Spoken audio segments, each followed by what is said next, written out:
বাগেরহাটে আব্দুল কুদ্দুস বড় মিয়ার বিরুদ্ধে মিথ্যা মানববন্ধন করার তীব্র নিন্দা ও প্রতিবাদ।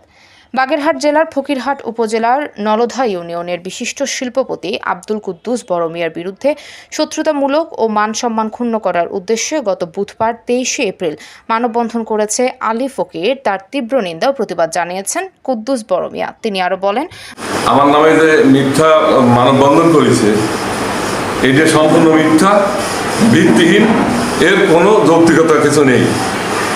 আমি তার কাছে জমি 11 সালে কিনে নিয়েছি, 67 শতক জমি 6 লাখ টাকা দিয়ে কিনে নিয়েছি।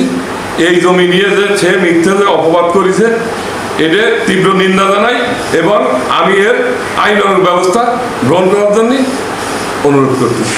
ভবিষ্যতে যেন কোনো সম্মানী ব্যক্তিকে নিয়ে এ ধরনের কর্মকাণ্ড কেউ করতে না পারে সেই বিষয়ে সচেতন মহল এবং প্রশাসনের দৃষ্টি আকর্ষণ করছেন। মোহাম্মদ হাফিজুর রহমান, ডাক বাংলা টিভি, বাগেরহাট।